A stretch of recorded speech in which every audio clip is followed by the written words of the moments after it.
Érase una vez una psicóloga viajera en Marruecos que vendía sus programas casi sin esfuerzo. Suena bien, ¿verdad? Bueno, un poco de verdad tiene y otro poco de matices es lo que te voy a compartir acá. Bienvenida a la tercera temporada de este podcast. Bienvenida a Las Personas al Centro, un podcast para personas comprometidas que quieren crecer y desarrollarse profesionalmente poniendo justamente a las personas al centro. Mi nombre es Valentina, soy quien enciende la hoguera y te espero para tener conversaciones que ojalá nos dejen pensando y nos inviten a seguir haciendo. Esta es una historia que va más o menos desde enero del 2018 hasta junio, julio del mismo año, en la época en la que estaba empezando yo a trabajar de esto que me gustaba. Yo ya había trabajado en Dinamarca para poder pagarme mi primera formación y salí al todo por el todo, ¿no? Yo tomé un programa de aquella época en el que me enseñaban a hacer un programa, a venderlo, a crear la estructura. Yo ya me hice una web caserísima, fea, en Wix, tremendo, pero la hice a la web, tenía un recurso gratuito que la gente se descargaba, mandaba correos, hacía vivos en Facebook, o sea, imagínense la antigüedad. Y con eso yo salí al mundo convencida de que iba a ser muy sencillo vender los 3 programas mensuales que necesitaba para vivir dignamente y no tener que volver a trabajar de mesera nunca más. El 1 de enero, después de vivir 8 meses y cachito en Dinamarca, con mi pareja nos tomamos un avión y nos vamos a Marruecos a empezar un fragmentito de semi-vacaciones post-working holiday. Y nos vamos con esta idea de ir ya trabajando en los propios proyectos, ¿no? Entonces eran como workaciones, no eran muy vacaciones. Yo ahí nos fuimos a Marruecos, que al final estaba más frío de lo que esperábamos. Spoiler alert, personas que se quieren ir para escaparse del frío europeo a Marruecos, no sé si es la mejor idea. Pero bueno, nos fuimos y yo seguía escribiendo cosas. Me acuerdo que hice una especie de desafío de principio de año. Hice transmisiones en vivo con un wifi terrible en algunas posaditas donde nos íbamos quedando. Y mientras tanto iba trabajando en definir mi logo, que de hecho mi primer logo está inspirado en una historia que me contó un comerciante de Marruecos. ¿Qué tan verdad sea esa historia? Nunca fue chequeada, pero cuando me la contó me enamoró y yo la compré ciegamente. Suele suceder eso, ¿no? Que cuando estamos muy en la búsqueda viene alguien y nos cuenta algo lo suficientemente poético, esperanzador y útil y allá nos metemos de cabeza. Bueno, allá fui yo con una especie de brújula que era como una cruz que usaban en el desierto, que en el corazón de la cruz tenían que ubicar no sé qué estrella y con eso se ubicaban dentro del desierto. Y yo dije, esto es la brújula como metáfora para la viajera sin ser tan literal como poner una brújula, me gustaba. Y bueno, y empezamos a trabajar con Sofi, que fue la primera diseñadora que me asistió en la creación de mi logo. La cuestión es que al final este mismo vendedor que me contó toda esta historia me vendió una de las cruces, pero en un acto así como de mucha agilidad de él y de mucha inocencia de mi parte. La que vimos primero fue una y la que me terminó entregando fue otra. Entonces después terminamos persiguiéndolo el señor diciendo que nosotros habíamos entendido mal. Y bueno, empezaba como a adelantarse esto, que enamorarse de cosas no estaba tan bueno sin mirar bien el contexto, ¿no? Pero bueno, en esas épocas el camino era más sencillo, ¿no? El logo, la web y bueno, y eso, el logo y la web, los colores y vemos. Después van a venir la época de los posts y los feeds bonitos de Instagram. Después va a venir la época de los lanzamientos. En esa época ni se hablaba de lanzamientos, o por lo menos en el mundo en el que yo me movía. Después de eso venían los cursos grabados y toda esa explosión de crear algo y ganar mientras dormís que se estalló en el 2020. Y después vinieron encima los reels, los feeds desarmados y toda esta cosa que es como bastante cíclica y que quienes llevamos bastante tiempo vamos viendo cómo pasan como olas que llegan y se van. Muchas cosas vendrían después. Pero en ese enero del 2018, esta psicóloga viajera, se preparaba para comerse el mundo mientras hacía estos vivos esporádicos en Facebook e intentaba vender un programa que había creado con una idea, pero no desde la práctica. O sea, yo salgo al mundo digital queriendo ser psicóloga viajera y sin nunca haber trabajado con muy poquito trabajo hecho con personas viajeras y con muy poquito trabajo hecho en lo terapéutico, ¿no? Al año siguiente después empiezo a hacer unas formaciones. No, en el mismo 2018 creo que hago la primera diplomatura en terapia narrativa y ahí se empiezan a acomodar las fichas. Pero en ese momento era un momento de lo que tenía para entregar era esperanza y convencimiento de que iba a salir. Entonces con ese programa que lo había creado en el programa que yo había tomado, pero que en realidad de útil tenía poco y nada, porque estaba creado sin anclas en la realidad, yo salía a venderlo, ¿no? Era un programa para personas que querían viajar y que querían hacerlo tranquilas, acompañadas y demás. Que querían como crear el viaje como un proyecto de vida y instalarse ahí. Yo en esa época tenía 29 años, creo. Entonces estaba también muy rodeada de personas de 20 que estaban ahí como queriendo construir ese proyecto. No eran proyectos migratorios, sino más bien de viaje. Entonces, en eso estaba cuando estábamos en Marruecos y en uno de los destinos a los que llegamos, que era un lugar al que fuimos porque fue la única persona de Couchsurfing que nos recibió. Y que no nos cobraba, porque a nosotros nos gustó mucho. En la época viajera éramos estos viajeros de Couchsurfing, que no sé si es algo que post pandemia siguió muy vigente, que era que nos quedábamos con locales y vivíamos experiencias. Y como en Egipto la habíamos pasado tan bomba, dijimos Marruecos, de una, que vamos por ahí. Y bueno, el único que conseguimos fue en una ciudad muy antigua, que no recuerdo el nombre, ya la voy a rastrear, que era Camino Mesuga, que era donde íbamos a ir al desierto del Sahara.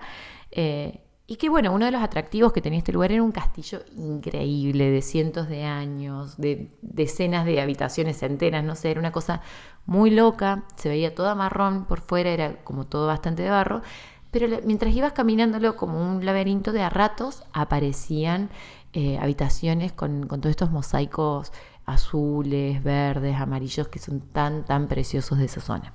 Entonces llegamos a una de estas habitaciones que estaba pero increíble, con unas rejas, compartí una foto en Instagram de ese lugar hace muy poquito, muy hermoso, y dije acá tengo que grabar un video, porque aparte mi cabeza funciona mucho por metáforas, entonces pensaba esto, no muchas piezas iguales hasta que encontrás esa que te seduce lo suficiente, y grabamos como 1000 veces un speech bastante acartonado, si lo pienso ahora, pero que era lo que tenía disponible en ese momento y tocando justamente este tema de la conversación de conectar con algo que sí te llama la atención, un lugar donde sí nos podemos detener. Y ese video quedó muy bonito, ¿no? O sea, para esa época y para mis recursos realmente fue un video bastante copado y lo saqué.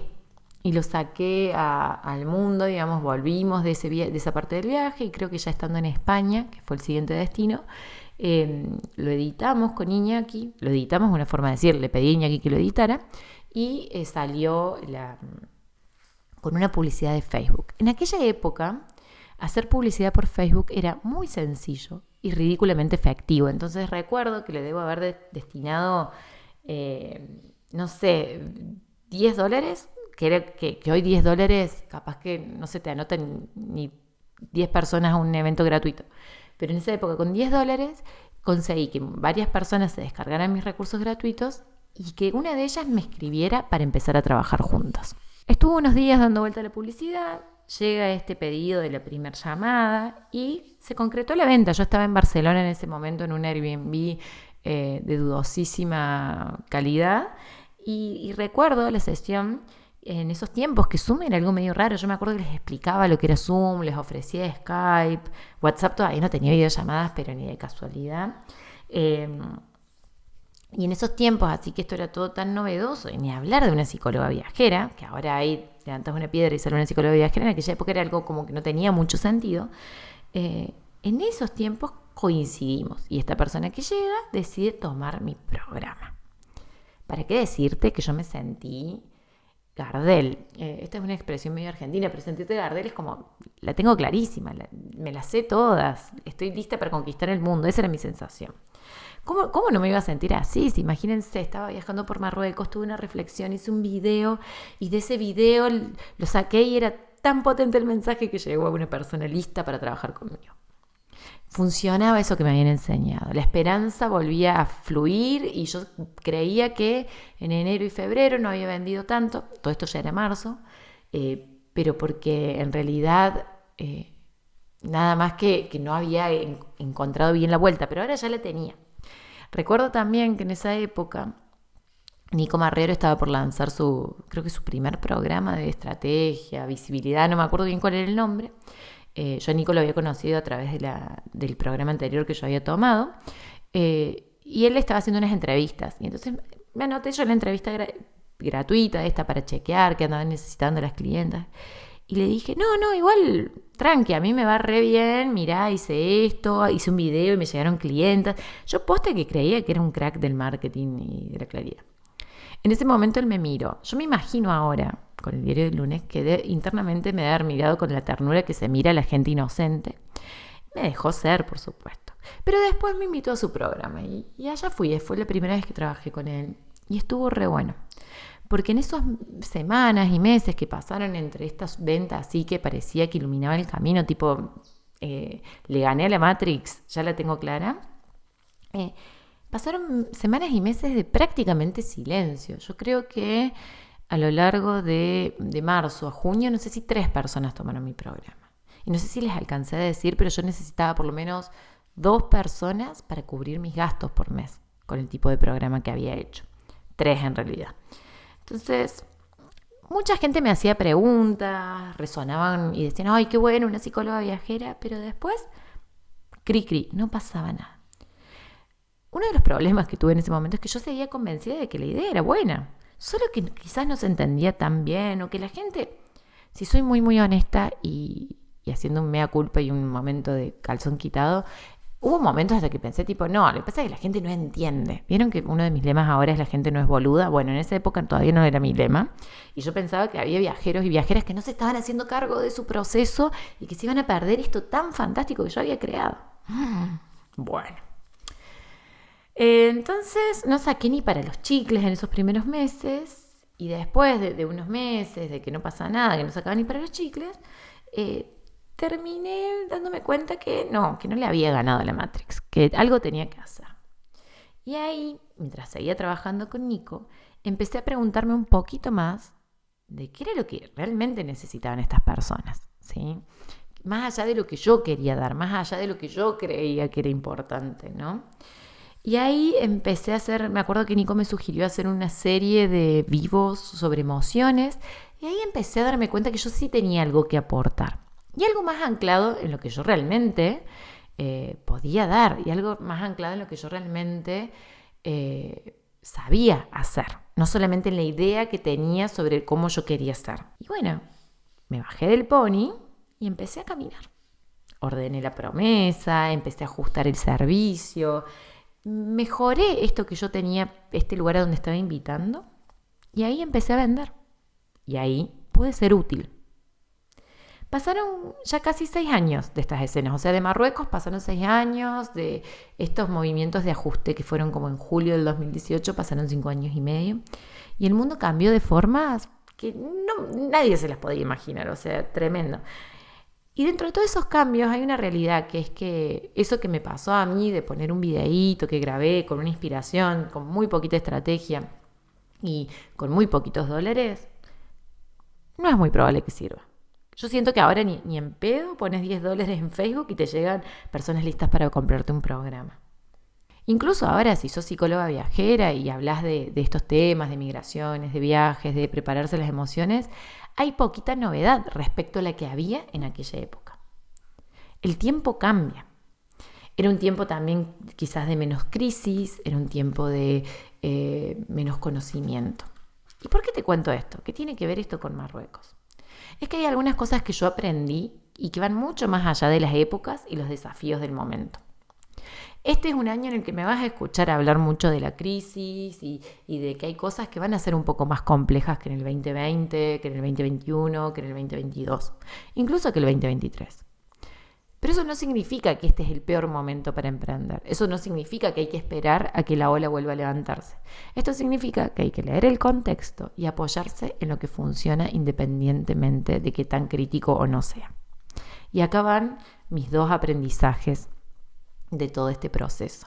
Las dos cosas que intentaría decirle a la Valentina de 2018, aunque estoy casi segura que ella no querría escucharme, porque realmente estaba convencida que era Gardel y que había encontrado la falla en el sistema para poder vivir de lo que amaba. Pero bueno, se las diría igual, aunque ella no quisiera escucharlas. Así que te las digo a vos, a ver si te sirven y las podés escuchar. O si quizás ya las conoces y las sabés y las venís aplicando y me podés contar cómo te va con eso. Hay dos grandes aprendizajes acá. Uno es crear mundos que hagan sentido y sean útiles. Eso es un game changer. Con eso podés ganarle un poco a la Matrix. Crear mundos, ya sea desde la narrativa, desde las conversaciones, como esto que yo trabajé con Nico, o ya sea desde la creación de los servicios. Crear mundos de conversaciones, de sentidos, de historias, de relatos, de herramientas y recursos que realmente acompañen a las personas a las que querés acompañar. Que realmente sean de utilidad desde el momento uno. Que no se traten tanto de vos, sino de lo que el otro o la otra necesita. Va a estar impregnado de vos, va a estar lleno de tu identidad. Eso no se puede evitar. Pero que esa identidad esté al servicio de aquello que otros necesitan y de aquello que nosotras podemos entregar, que eso no es menor. Entonces, crear mundos que hagan sentido para que lleguen las personas y podamos conectar. Esa es la única forma en la que va a haber suficiente gente alrededor nuestro y alrededor de nuestros servicios como para que realmente los podamos no solo validar, sino sostener. Y ese es mi segundo aprendizaje o lineamiento. Yo no sé cuál es la palabra acá, si sería clave, aprendizaje, lineamiento. Pero creo que si nos conocemos vas a ir entendiendo a dónde va. El segundo aprendizaje, no se trata tanto de encontrar eso que funciona, eso que la rompe, eso con lo que realmente craqueamos el sistema, sino de poder sostener. Acá no es un baldazo de agua, sino una gotita que cae, pero cae tanto que empieza a generar esa fisurita que va a abrir camino para lo que viene. Sostener nuestros mensajes, sostener nuestros servicios, sostener el camino hacia donde queremos ir. El año pasado Flor Duarte dio una clase en mi programa de psicólogas en el que dijo, vender es sostener la mirada, sostener las conversaciones, sostener el valor de eso que hacemos para que otras personas puedan tomarlo y ocuparlo en sus vidas. Entonces, este segundo aprendizaje es sostener, porque sostener nos va a permitir, como dice Flor, vender, y también nos va a permitir crear, mejorar, pulir, enriquecer esto que estamos ofreciendo para que cada vez sea más fácil y más contundente ponerlo en marcha. Este episodio se llama Érase una vez una psicóloga viajera en Marruecos y quiere traer a esa Valentina inocente, en esa Valentina en tiempos de bonanza, para conectar con las psicólogas que andan por ahí, con las colegas, las profesionales, que quizás están empezando, que están buscando esa forma de vencer el sistema, de ganar, o que quizás han tenido ese hito, ese momento de esto está funcionando y después se encuentran con el vacío o la llanura. Este episodio intenta humanizar el proceso, volver a reforzar esta idea de los haceres útiles y recordarnos que la gente no es boluda y que si no nos están eligiendo, alguna cosita tendremos que modificar. Así que en estas semanas me vas a escuchar y me vas a ver hablando con psicólogas específicamente, porque se van a abrir en un par de semanas las inscripciones al entrenamiento gratuito para psicólogas, que después va a abrir las puertas a mi queridísimo programa de psicólogas. Entonces, si estás ahí, te invito a estar atenta, a seguir abriendo esta conversación y a ir tomando estos insights, estos aprendizajes, estos porrazos que yo me pegué a lo largo del tiempo para ahorrarte un par de golpes en el camino y para ojalá seguir desplegando eso que realmente podés hacer mejor. Bienvenida por estos lados, gracias por seguir sumándote después de 3 temporadas y nos escuchamos en el próximo podcast.